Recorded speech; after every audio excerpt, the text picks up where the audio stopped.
When you first become president, one of the questions that people ask you is, what's really going on at Area 51? There are meetings going on as we speak in a certain location, which I won't name, but you like the location. It's not so far away from here. It's moving along pretty well.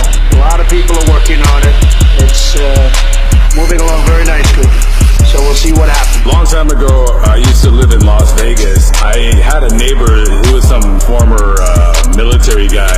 He had told me that he used to work at Area 51, and he would never ever tell me nothing. You couldn't pry anything out of him. I don't have a whole lot of time. Area 51. A former employee. I was let go on a medical discharge about a week ago, and Area 51 was set up to push military, science, and technology faster and further than any other nation. They're kind of a fraternity of formerly secret spies and scientists and spy pilots. Another secret area was built.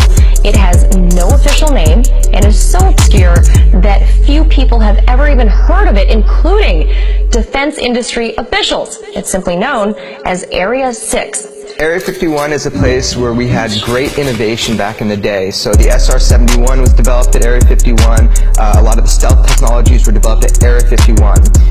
In fact, though, Area 51 has sub-bases. So, for example, foreign technology and foreign life forms, they were being stored at Area 51. It was initially established by the CIA because they ran the spy plane program. But our government, of course, we don't have anything there. One of the highest-ranking UFO whistleblowers ever. Certainly, the only UFO whistleblower that I can think of that ever worked at the White House. He has a long and distinguished military career that is easily verifiable. He had asked me to keep quiet about it, about what he had told me, and I did. yeah, Area 51. The United States government is in contact with is not alien beings. They are beings from another world.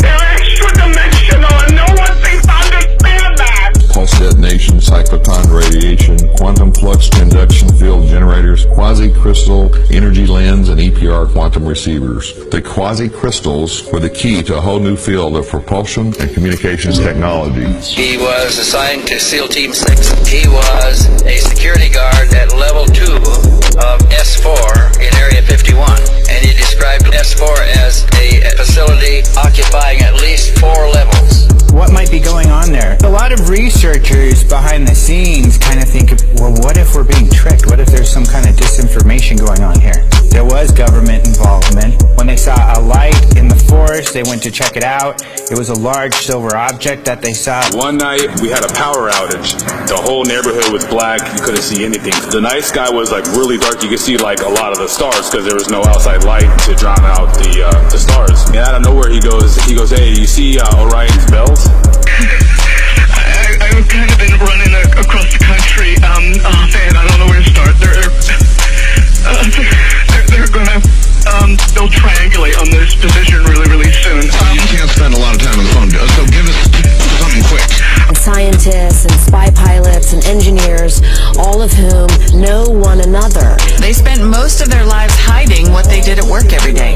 Now these veterans are finally able to talk about what went on inside the base. I've never heard of it. Area 6. Area 6 is located on the Yucca Flat, which is part of the Nevada National Security Site, as you mentioned, which is one of the most secretive sites for the military in the country. there is a base called S4, and this is south of Groom Lake by Papoose Lake. He was tasked by the federal government to back engineer saucers, craft not from here. A couple of employees that worked at Area 51 filed suit against the U.S. government, claiming that they were exposed to that the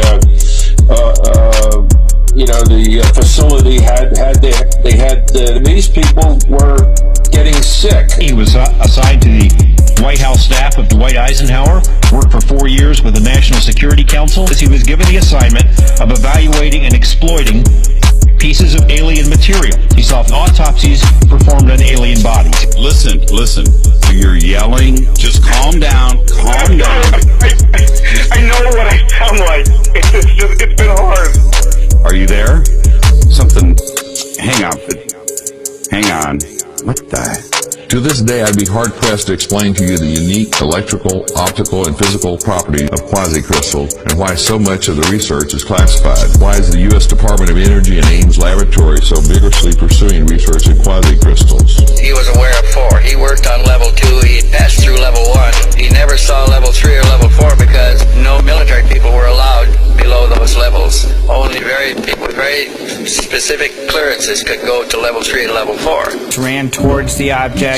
At one point, he crouched down. Then he decided, I better not do this. This probably isn't a good idea. When he stood up, he felt this force hit him, and he was thrown several feet. And he goes, yeah, up there. He goes, you see Orion's belt. He goes, you see how you see 2 stars that are straight, very, very parallel to each other, and then there's a little star that's slightly adjacent and off to the, left. And I said, yeah, I see it, whatever. Okay, what we're thinking of as aliens are they're extra dimensional beings that an earlier precursor of the We went by code names. I was Thunder. We were dealing with Navy, Air Force, Tactical Air Command, SAC, because we all had one common goal, because we had an urgency of doing our job because lives in our military depend on what we were doing there. Now, just like Area 51, Area 6 is incredibly mysterious. We don't know a whole lot about it, and that's because the National Nuclear Security Administration has been very mum. They've been very tight-lipped about what goes on there. So trying to find research on it was a little bit difficult. Area 51 is a place where great technology was developed, but the actual projects that are, off-world are taken care of in other places, such as S4 by Papoose Lake. I'll just say the government finally admitted that yes, they had a facility there. But they didn't give it. All they admitted, yes, we have a facility there, but no name was spoken about. He was told the autopsies had been conducted in a special facility at Walter Reed Hospital. Private labs to government research labs hinted to them that this had come from some sort of advanced plane that had crashed, and told them to go to work and figure out what this stuff was. I don't know. He said things at the time